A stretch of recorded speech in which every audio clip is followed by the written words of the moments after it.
Kita lanjutkan kembali ya kawan.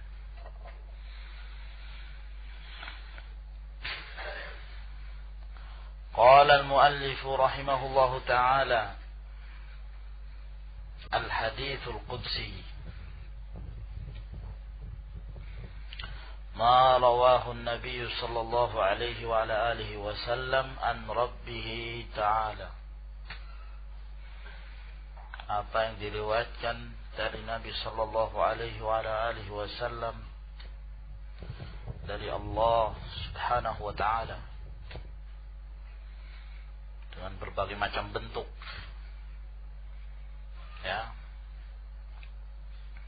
Terkadang disebutkan dengan lafaz an Rasulullah sallallahu alaihi wasallam qala Allah ta'ala, atau an Rasulullah sallallahu alaihi wasallam fima yarwihi an rabbih,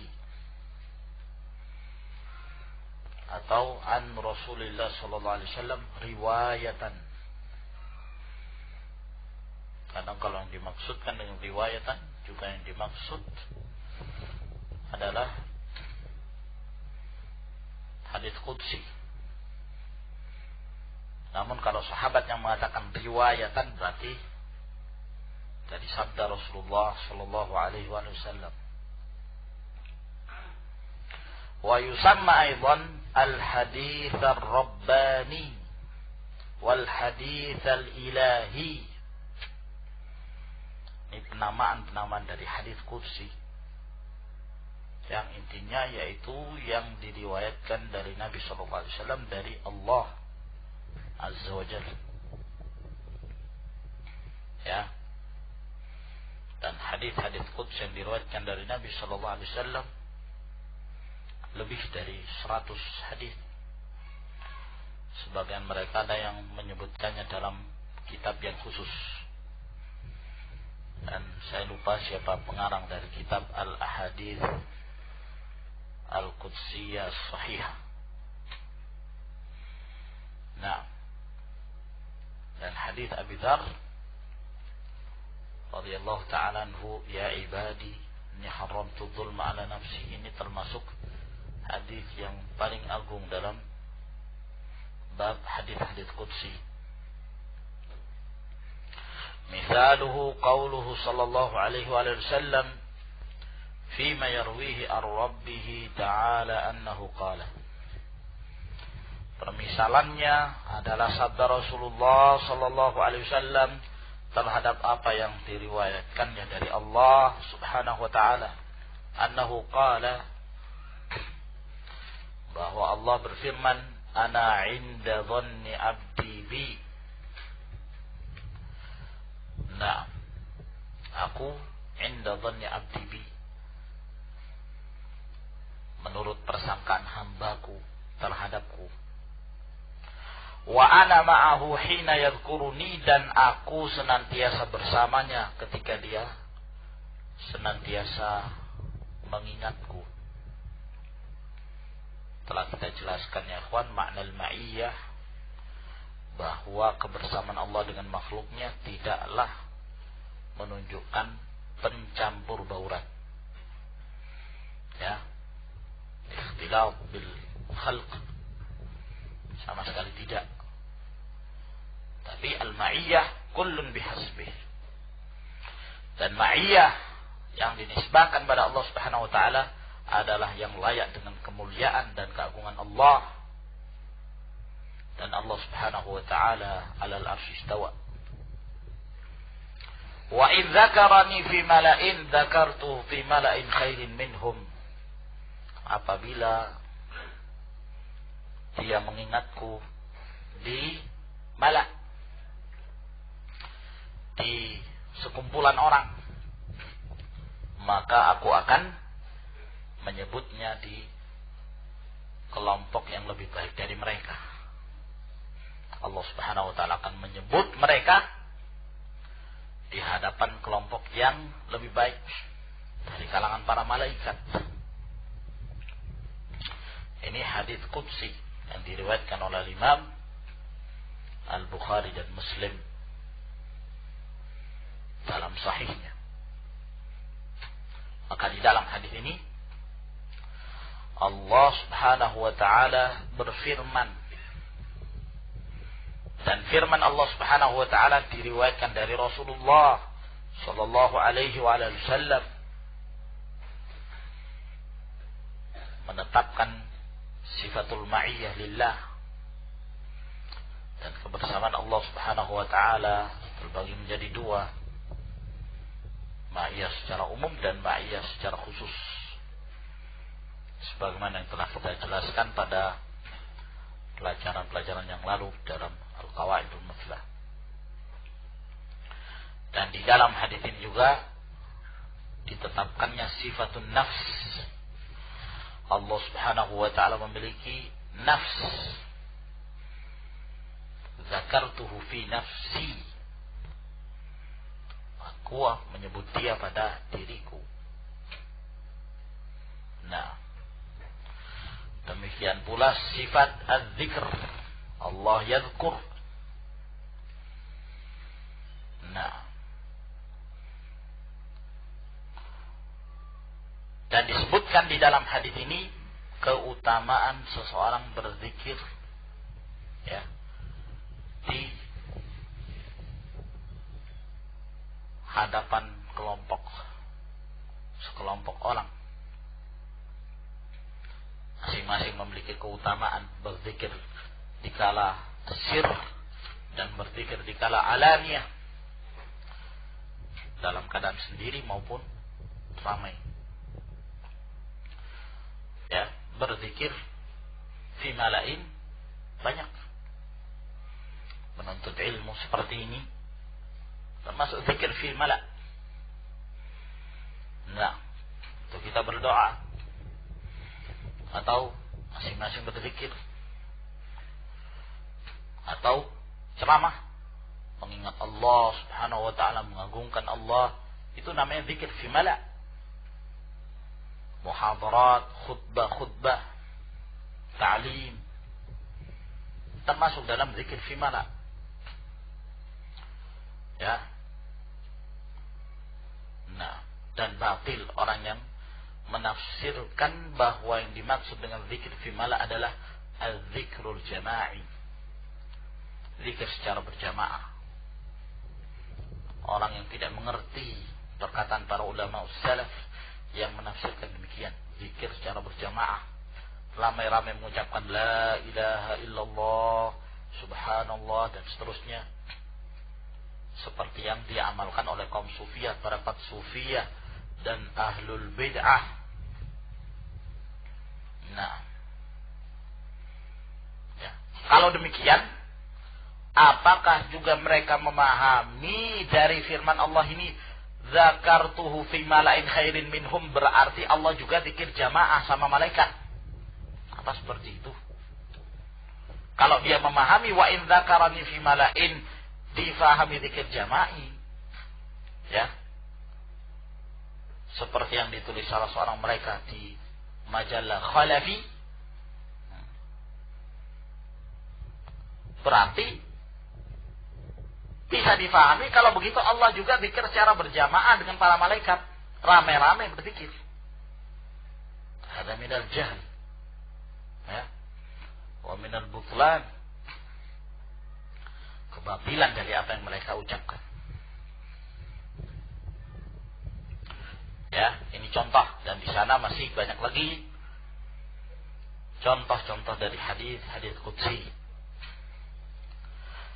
Wa martabatul haditsil qudsi bainal Qur'ani wal haditsin nabawi.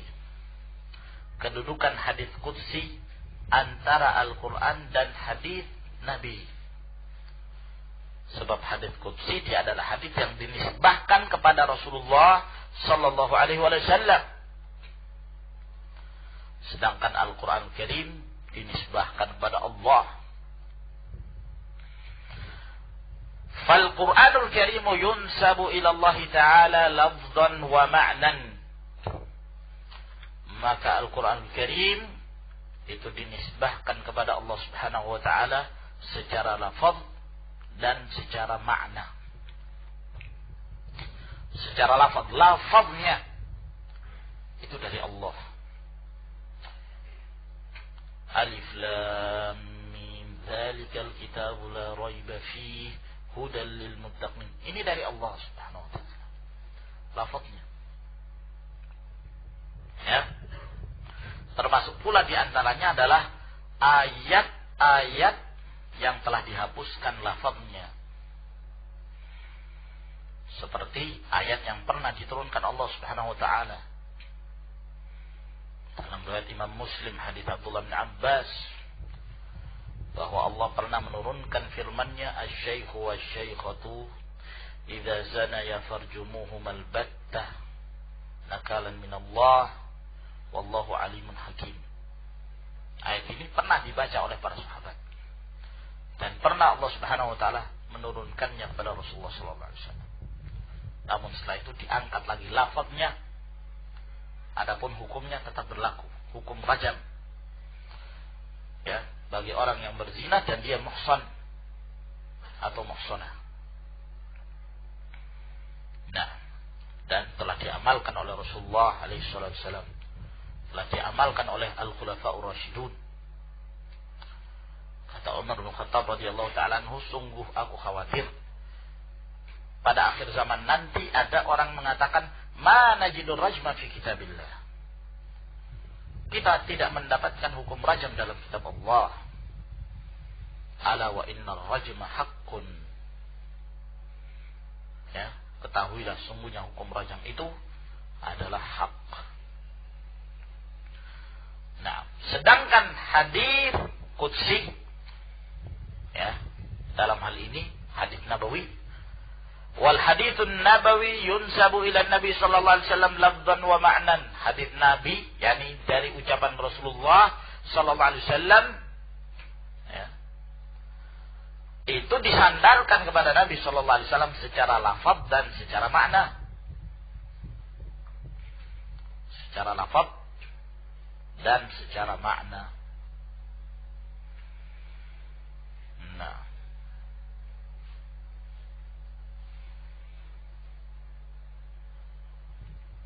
pada catatan kaki di sini beliau mengatakan yustatna min dzalika ma ulima anna Nabi sallallahu alaihi wasallam qalahu bil wahyi kal ikhbari anil mughayyabati fil mustaqbal. Dikecualikan dalam hal ini apa yang diketahui bahwa Nabi sallallahu alaihi wasallam mengucapkannya berdasarkan wahyu seperti pengkhabaran dari perkara-perkara yang gaib di masa-masa yang akan datang. Padahal belum terjadi. Demikian pula seperti yang terdapat dalam hadis Ya'la bin Umayyah yang bertanya kepada Nabi sallallahu alaihi wasallam tentang orang yang melakukan ihram untuk umrah sementara dia berlumuran wangi-wangian. Maka diamlah Nabi sallallahu alaihi wasallam sampai datang padanya wahyu. Seperti ini kata beliau dinisbahkan kepada Nabi sallallahu alaihi wasallam secara lafaz, tidak secara makna. Pada hakikatnya apa yang diucapkan oleh Rasulullah sallallahu alaihi wasallam seluruhnya wahyu yang hubungannya dengan syariat. Karena Allah Azza wa Jalla telah menyatakan ma yantiqu anil hawa in huwa illa wahyu yuha. Ya. Rasulullah sallallahu alaihi wasallam tidak mengucapkan suatu dari hawa. Tapi itu adalah wahyu. Apa saja yang diucapkan oleh Nabi alaihi wasallam mimma yata'allaqu bisyar'i wat tashri' wal ahkam termasuk dari wahyu. Ya. Nah. Wal haditsul qudsi, adapun hadis qudsi yunsabu ila Allah taala ma'nan la lafzan. Sedangkan hadis qudsi dinisbahkan kepada Allah Subhanahu wa taala secara makna, tidak secara lafaz. Adapun secara lafaz apakah itu persis demikian, tidak dinisbahkan kepada Allah Subhanahu wa taala. Sebab Allah Subhanahu wa taala ketika Allah Azza wa Jalla berfirman dengan firman-Nya, dengan lafaznya, itu akan diketahui, ya, memiliki ketinggian bahasa yang makhluk tidak mampu untuk membahasakan seperti bahasa yang disebutkan oleh Allah Subhanahu wa taala. Makanya Allah Subhanahu wa taala menantang orang-orang Arab. Ya. Kalau memang itu adalah ucapannya Nabi alaihi salatu wassalam semata, bukan dari Allah, fa'tu bi suratin min mithli. Datangkan satu surah yang semisalnya. Nah, dari sini wa anfidin azakumullah, Allah Subhanahu wa taala ketika Allah memfirmankan, dari lafaznya akan diketahui keindahan bahasanya, ya. Itu melebihi kemampuan makhluk, di atas jauh. Nah, dari sini kita bisa membedakan antara hadis qudsi, bahwa hadis qudsi tersebut lafaznya bukan dari Allah Subhanahu wa taala. Berbeda dengan bahasa Al-Quran yang lafaz per lafaz, huruf per huruf seluruhnya datang dari Allah Subhanahu wa ta'ala. Nah, dan padanya terdapat mukjizat yang menjadikan makhluk tidak mampu mendatangkan yang semisalnya. Nah, ya, maka dari sini kemudian mereka mengatakan hadits qudsi itu lafaznya bukan dari Allah. Sebab kalau dari Allah Subhanahu wa taala lafaznya tentunya akan mengandung mukjizat. Ya. Seperti disebutkan dalam Al-Qur'an Al-Karim. Walidzalika la yuta'abbadu bitilawati lafzi. Oleh karena itu tidak kita beribadah dengan membaca lafaznya. Ya. Tidak terhitung seperti hitungan huruf per huruf yang terdapat dalam Al-Qur'an Al-Karim. Satu huruf, satu kebaikan. Wal hasanatu bi asyri amsalihha. Satu kebaikan jadi 10. Wala yuqra'u fi shalah. Adapun hadits qudsi tidak dibaca ketika salat. Setelah baca Al-Fatihah, ya ibadi inni haramtu dzulma ala nafsi. Alasannya itu kan firman Allah. Ya bukan dari Al-Qur'an Al-Karim. Ya, tidak boleh dibaca dalam salat. Walam yahsul bihi tahaddi, dan tidak menghasilkan tantangan. Tidak termasuk dalam lafaz-lafaz tantangan. Adapun Al-Qur'anul Karim, Allah menantang.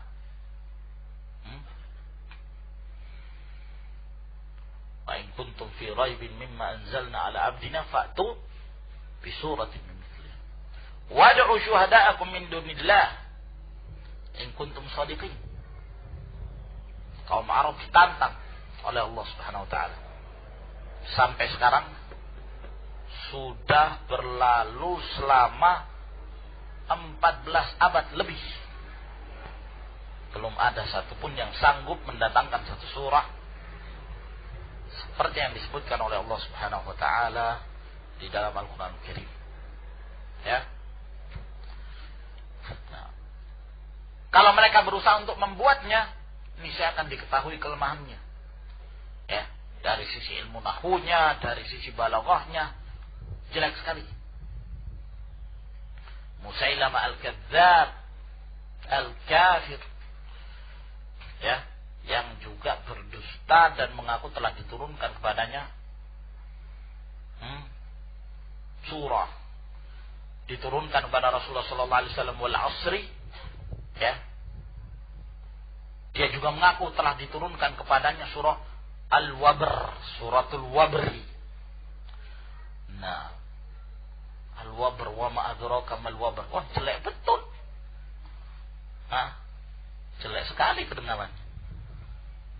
Nah, mau disamakan dengan Al-Asri, innal insana lafi khusrin illa alladhina amanu wa 'amilus solihati wa tawassaw bil haqq wa tawassaw bis sabr.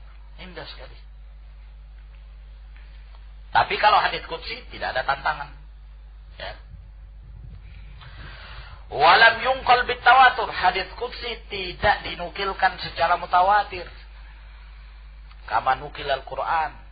Tidak seperti dinukilkannya Al-Quranul Karim. Al-Quranul Karim huruf per huruf diriwayatkan secara mutawatir sampai kepada Rasulullah sallallahu alaihi wasallam. Bal minhu ma huwa sahihun wa dha'ifun wa mawdhu'. Hadis qudsi ada yang sahih, ada yang dhaif, dan ada pula yang mawdhu', palsu. Sedangkan Al-Quran Karim semuanya mutawatir. Nah, diriwayatkan dengan riwayat-riwayat yang tidak mungkin seorang itu menolaknya. Nah,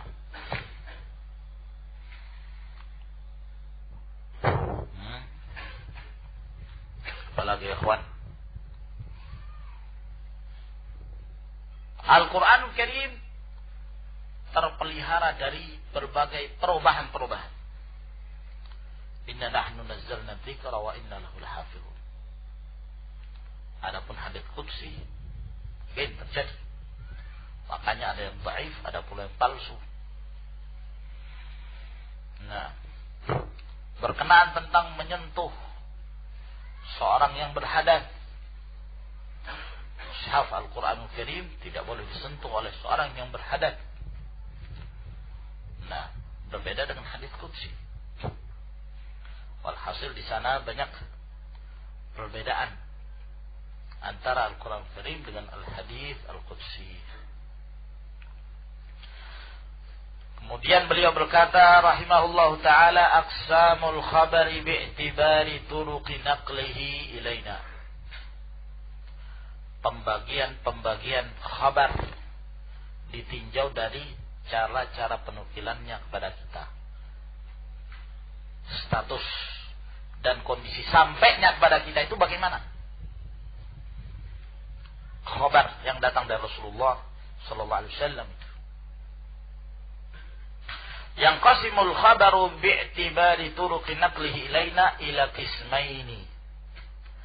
Terbagi khabar itu ditinjau dari cara-cara penukilannya sehingga sampai kepada kita itu ada dua bagian. Mutawatirun wa ahad. Ada yang disebut dengan hadis mutawatir, ada pula yang disebut dengan hadis ahad. Nah, al-awwalu al-mutawatir. Yang pertama hadis yang disebut sebagai hadis mutawatir. Ta'rifuhu, definisinya. Aqsamuhu ma'at tamthil, pembagian-pembagiannya disertai dengan permisalan. Yang ketiga yang akan dibahas dalam pembahasan mutawatir, ma yufiduhu, apa faidahnya dari hadis mutawatir tersebut. Nah, al-mutawatiru ma rawahu jama'atun.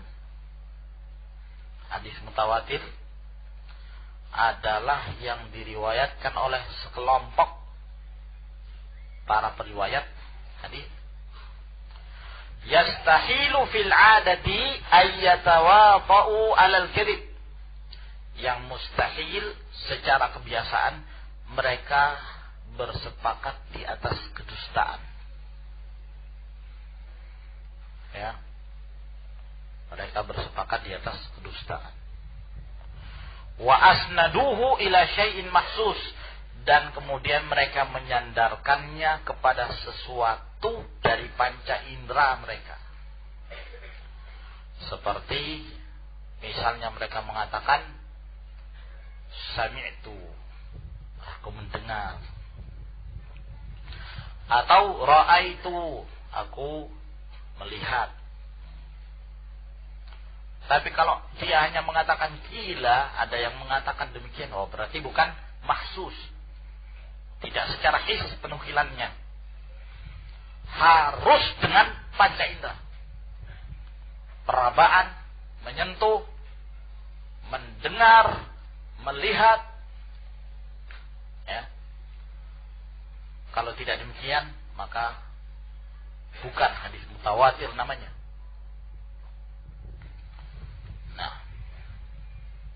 Jadi kesimpulannya bahwa hadis mutawatir ini adalah hadis yang memiliki beberapa persyaratan. Ya, yang bisa kita ambil dari definisi ini. Yang pertama, yang meriwayatkannya harus jamaah, sekelompok orang.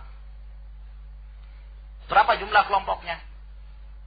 Terjadi perselisihan yang sengit di kalangan mereka. Ada yang mengatakan 4 sudah cukup untuk dikatakan mutawatir. Ada lagi yang mengatakan 10 sudah cukup. Ada lagi yang mengatakan 70. Ada yang mengatakan 12. Ada yang mengatakan 314. Masing-masing mendatangkan pendapatnya, bahwa itu merupakan batasan-batasan untuk dikatakan hadis itu hadis mutawatir. Kurang dari jumlah itu bukan hadis mutawatir. Nah, masing-masing mendatangkan hujjah. Ada yang mengatakan jumlah batasan minimalnya 4.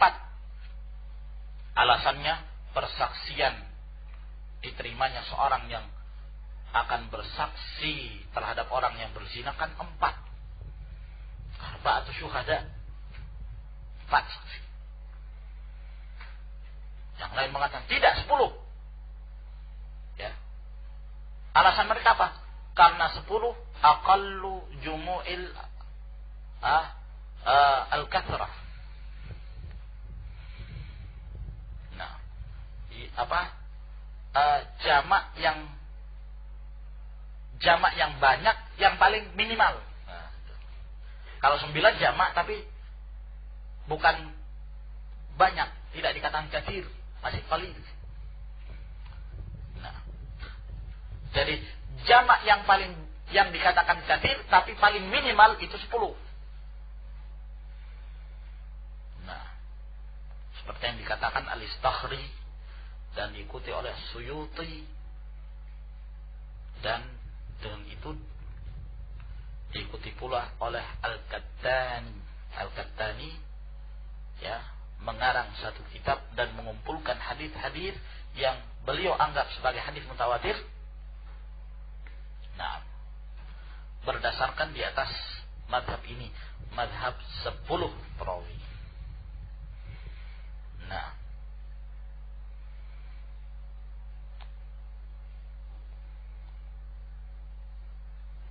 Nazmul Mutanathir fil ahadits mutawatir, kitab Al-Qattani. Ada lagi yang mengatakan 12. Kenapa? Karena Ashabu Musa, ketika Musa alaihissalam memukulkan tongkatnya, famfajarat ithnata asyrata aina, ya, maka memancarlah 12 mata air. Apa hubungannya mata air dengan hadis mutawatir? Nah, masing-masing mendatangkan hujah. Ada yang mengatakan 70, ada yang mengatakan 300 sekian, 314. Karena yang ikut dalam perang Badar berjumlah 314. Apa hubungannya dengan hadis mutawatir? Nah, perselisihan ini menunjukkan sebenarnya tidak ada dalil yang sharih, yang jelas, yang menetapkan bahwa jumlah hadis mutawatir itu syaratnya demikian. Sehingga sebagian para ulama mengatakan, maka dari itu tidak bisa kita menetapkan jumlah tertentu. Ya. Terus apa ketentuan? Jamaah ini ketentuannya berapa? Pokoknya banyak. Ya, pokoknya banyak. Banyaknya berapa? Banyak yang menghasilkan ilmu yang tidak bisa kita menolaknya. Ya, yang tidak bisa kita menolaknya. Nah, kalau satu tapi kita tidak bisa menolaknya, ya, tapi menghasilkan ilmu, kata mereka, oh kalau satu bukan banyak, bukan jamaah. Nah kalau dua, Bingung lagi mereka. Hah? Oh belum jamaah.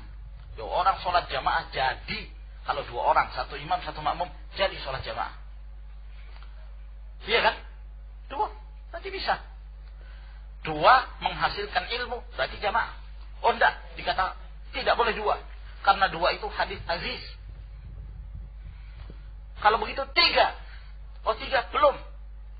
Hadis masyhur. Kalau begitu lebih dari 3, 4. Ya. 4 kelihatannya boleh-boleh saja. Oh berarti ada batasan dong. Kalau begitu membatasi. Nah, terus apa dhabitnya? Membingungkan. Nah. Ya. Dan di sini ada nuktah yang penting ya, kawan. Sebelum kita terlalu panjang menjelaskan masalah hadis mutawatir, bahwa pembagian mutawatir ahad ini pembagian yang tidak pernah disebutkan oleh para muhadditsin dalam istilah mereka. Ini bukan istilah ahli hadis. Pembagian hadis mutawatir ahad. Nah, oleh karena itu disebutkan oleh Ibnu Salah rahimahullah taala dalam muqaddimahnya, ya, bahwa pembagian ini mimma yadhkuruhu ahlul fiqh wal usul, wa amma ahlul hadis ma kada yadhkuru dzalik atau kama qala. Ya, bahwa pembagian ini yang menyebutkannya adalah mereka dari kalangan ahlul usul, ahlul fiqh. Adapun ahlul hadis hampir mereka tidak pernah menyebutkan ini. Nyatakan hadis mutawatir. Tak ada. Hadis ahad. Nah, insyaallah suatu saat nanti kita akan membahas secara panjang lebar tentang masalah ini. Walhasil, antum perlu ketahui bahwa pembagian ini sebenarnya lebih sesuai untuk disebutkan dalam kitab-kitab usul, bukan dalam kitab mustalahul hadis. Nah, kalau hanya sekedar pembagian semata tidak jadi masalah. Nah, kalau hanya sekedar pembagian mutawatir ahad, istilah mutawatir, istilah ahad, tidak jadi masalah. Silahkan membagi sebagaimana dibaginya istilah-istilah yang lain, hadis gharib, aziz, masyhur, silahkan. Ya, memberikan definisi dan membagi, silahkan. Tapi kalau pembagian yang dibangun di atasnya suatu amalan, ya, yang dikehendaki oleh sebagian mereka yang di dalam hati yang terdapat penyakit dari kalangan kaum Mu'tazilah dan yang semisalnya, yang membeda-bedakan hadis mutawatir ahad. Kalau hadis ahad itu, ya, sifatnya dhanniyus tsubut. Adapun hadis mutawatir qat'iyyus tsubut. Kalau hadis ahad itu dhanni sifatnya, prasangka. Ya. Maka yang namanya persangkaan tidak boleh diamalkan dalam babul aqidah. Ini tujuan mereka. Ya. Dalam permasalahan akidah kita hanya diperbolehkan untuk mengambil sesuatu yang sifatnya mutawatir. Kemana mungkin kita mengikuti sesuatu yang kita hendak meyakini padahal riwayatnya riwayat dhanni. Ini pendapat sekian banyak dari kalangan ahlul ahwa, dari kalangan Mu'tazilah, Asy'ariyah, ahlul kalam, Syiah, Rafidhah, seperti itu. Sehingga mereka menolak sekian banyak hadis yang datang dari Rasulullah SAW dengan alasan hadisnya ahad, dhanniyus tsubut. Dan ini kalam batil ya kawan. Nah, namun tidak mengapa, ya, kita menyebutkan hal ini. InsyaAllah nanti suatu saat kita akan perluas. Walhasil, untuk menentukan jamaah saja membingungkan dalam definisi hadis mutawatir. Berapa jumlahnya? Kita tidak ingin menetapkan jumlah. Lalu apa kriterianya untuk dikatakan ini mutawatir dan ahad? Terkadang ada jumlah 5, ada jumlah 10, tapi sebagiannya dikatakan mutawatir, sebagian dikatakan ahad. Apa alasannya? Alasannya karena Ada yang memberi faedah ilmu, ada yang tidak memberi faedah ilmu. Nah, kalau 4 memberi faedah ilmu, apakah dikatakan mutawatir atau ahad? Apa bisa dikatakan sebagai hadits mutawatir? Nah, kata mereka bisa, karena dikatakan kathrah. Berarti akhirnya juga akan sampai kepada kesimpulan ada batasan jumlah tertentu. Syarat yang kedua, bahwa jumlah yang banyak ini minal ibtida' ila lintiha. Ya. Jumlah yang banyak ini dari awal sanad hingga akhir. Dari awal sanad hingga akhir sanad. Jadi bukan hanya pada satu tabaqat saja, bukan pada satu generasi saja. Di kalangan tabi'in saja yang banyak, tidak. Oleh karena itu mereka menganggap hadis innamal a'malu binniyat, kata mereka hadis ahad, bukan hadis mutawatir. Ya.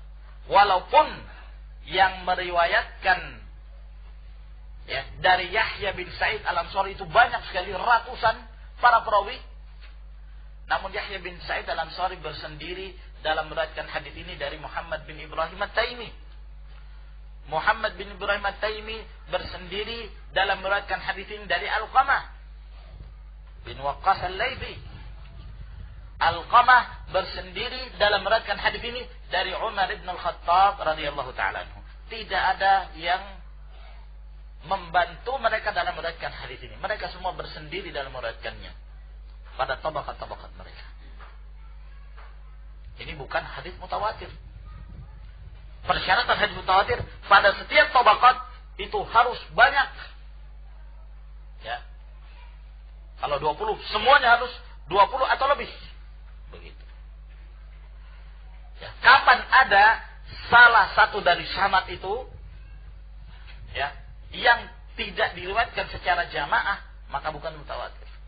Jadi kalau pada semua sanad ya, masing-masing meriwayatkan itu 50 orang, kecuali ada satu tabaqat yang meriwayatkan hanya 2 misalnya, oh berarti bukan hadis mutawatir namanya. Namanya hadis apa? Aziz, kata mereka. Nanti akan kita sebutkan definisi hadis aziz. Nah, kalau setiap sanad semuanya meriwayatkan 20 orang, kecuali satu tabaqat seseorang bersendiri dan meriwayatkannya, oh ini berarti hadis ahad, hadis gharib. Jadi dari awal sanad sampai akhir sanad. Syarat yang ketiga, ya, bahwa mustahil ya mereka itu bersepakat di atas kedustaan. Yastahilu al-'adah tawatu'uhum wa tawafuquhum 'alal kadhibi. Secara adat kebiasaan mustahil mereka bersepakat di atas kedustaan.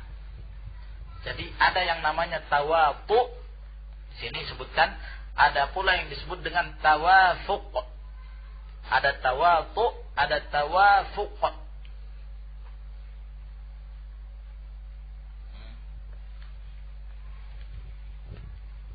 Nah, kalau tawatu ya seperti yang disebutkan di sini, ayyatawatu.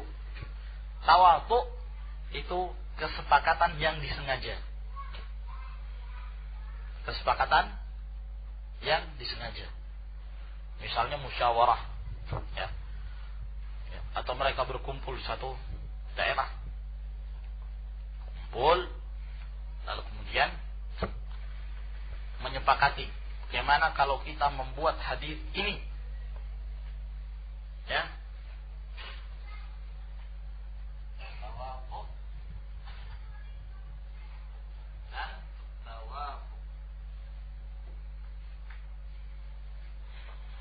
Kalau tawadhu, al-ittifaqu ala syai'i amdan, bersepakat di atas sesuatu dengan kesengajaan. Ya. Konferensi. Gimana sepakat? Kalian kita sebarkan hadis ini, kita nisbahkan pada Rasulullah. Sepakat? Sepakat. Nah, ini namanya tawadhu. Nah. Fahimtum ya ikhwan?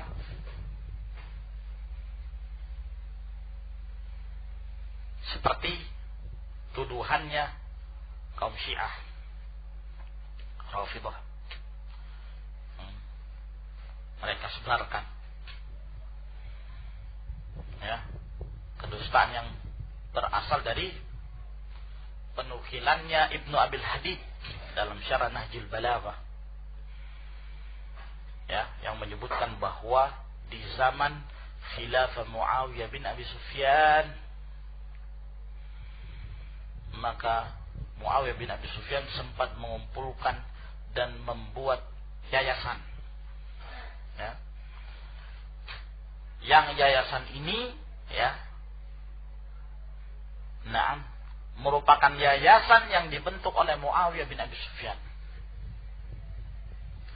YPH YPHP, Yayasan Pembuatan Hadis Palsu. Nah,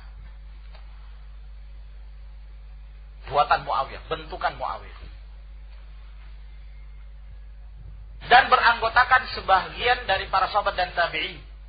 Di antaranya Abu Hurairah, Al-Mughirah bin Syu'bah. Di antara tabi'in Az-Zuhri. Bayangkan, ya, para al-ulama al-jahabidah yang sudah diperhitungkan oleh mereka bahwa mereka ini adalah merupakan jalur riwayat-riwayat yang terbanyak dari Rasulullah SAW, dari Ahlus Sunnah, yang paling pertama dicela oleh mereka Abu Hurairah, Az-Zuhri. Lalu mereka berkumpul dan sepakat dan meriwayatkan beberapa hadis, sekian banyak hadis palsu, lalu disebarkan dan memuji-muji Bani Umayyah. Tayyib, hatu burhanakum in kuntum shadiqin. Mana hadis-hadis itu? Tunjukkan hadis Abu Hurairah yang mencaci maki Ahlul Bait. Tunjukkan hadis-hadis yang disahihkan oleh para ulama ahli sunnah bahwa Abu Hurairah radhiyallahu ta'ala anhu memalsukan hadis dan menjelek-jelekkan Rasulullah sallallahu alaihi wasallam, ataukah menjelek-jelekkan, ya, Ahlul Bait. Nah, kata mereka banyak.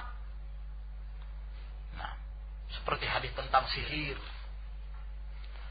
bahwa Nabi sallallahu alaihi wasallam pernah disihir oleh seorang Yahudi yang bernama Labid bin Al-A'sam. Nah, itu bukan hadis Abi Hurairah. Nah, itu hadis Aisyah radhiyallahu ta'ala anha. Ya, berusaha untuk mencari-cari kesalahan. Ya, seperti hadis bahwa Nabi SAW kencing dalam keadaan berdiri. Kata mereka, a'udzubillah, gimana Rasulullah SAW kencing berdiri? Padahal masalah kencing berdiri disebutkan dalam kitab-kitab mereka. Dalam Kitabul Kafi ada. Nah, Ja'far bin Muhammad As-Sadiq menyebutkan bahwa Rasulullah SAW kencing berdiri. Nah, ya, dipaksakan. Az-Zuhri dianggap sebagai pembenci Ahlul Bait. Subhanallah. Buka kitab-kitab para ulama, buka biografi a'immatu Ahlul Bait, para imam-imam dari kalangan keluarga Nabi sallallahu alaihi wasallam. Nah, Ali bin Husain bin Ali bin Abi Talib, Zainul Abidin, salah seorang yang mereka anggap sebagai imam yang keempat. Baca biografinya dan pujian Al-Imam Az-Zuhri terhadap beliau, karena beliau satu zaman. Nah, sampai Az-Zuhri mengatakan, ma ra'aitu Quraisyan afdala minhu. Aku tidak melihat seorang Quraisy yang lebih mulia daripada Ali bin Husain. Nah, dustaan ya akhwan. Ya, lembaga yang didustakan, mana itu? Dan kita memang sudah mengetahui bahwa sekian banyak sejarah yang diputar balikkan oleh mereka untuk menjelek-jelekkan para a'immah, para ruwatul hadis, para sahabat, para tabi'in. Itu namanya tawafuq. Bersepakat. Adapun tawafuq sepakat tapi tanpa disengaja. Ya. Tawafuq sepakat tapi tanpa disengaja. Contohnya misalnya, ya. Nah, keinginan mereka untuk berangkat sholat secara berjamaah. Lalu kemudian mereka datang, ternyata semuanya memakai pakaian putih, warna putih. Padahal tidak ada perjanjian sebelumnya, tidak ada kesepakatan sebelumnya. Ternyata sama. Nah, yang dimaksud bahwa tidak pernah terjadi pertemuan di antara mereka. Yang meriwayatkan hadis dari Mekah, dari Madinah, dari Kufah, dari Basrah, dari Yaman, dari Mesir. Mereka semuanya meriwayatkan dengan satu lafaz atau satu makna. Padahal tidak pernah terjadi rihlah antara satu dengan yang lainnya yang menyebabkan mereka bertemu. Nah, ini namanya apa? Tawafuq. Ya, sepakat sama yang mereka riwayatkan, tapi tanpa ada kesengajaan. Yang dimaksud dengan hadis mutawatir mustahil secara kebiasaan adanya tawatu atau tawafuq di atas kedustaan. Yang keempat, syarat yang keempat, sandaran periwayatan mereka harus secara hissi, panca indera. Nah, harus dengan sami'tu atau ra'aitu, aku mendengar, aku melihat. Nah, dan yang semisalnya. Nah, itu ya ikhwan.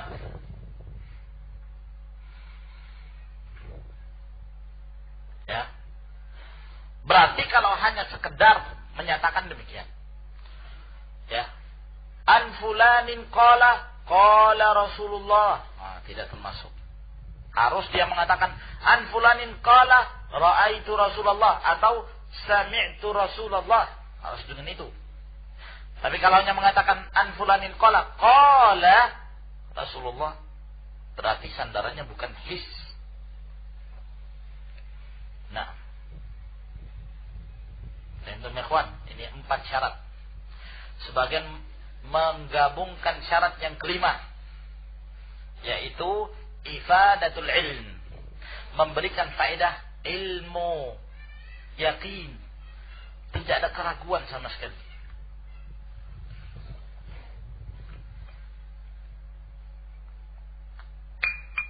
Namun sebagian menganggap bahwa syarat kelima ini bukan syarat, tapi buah dari hadis mutawatir. Setelah terpenuhi 4 syarat ini, ya tentunya hasilnya apa ya kawan? Yufidul ilm, yufidul yaqin. Nah, tidak ada keraguan. Baik. Ilahuna insyaallah. Kita lanjutkan di pertemuan yang berikutnya. Antum hafal syarat-syarat hadis tawatir.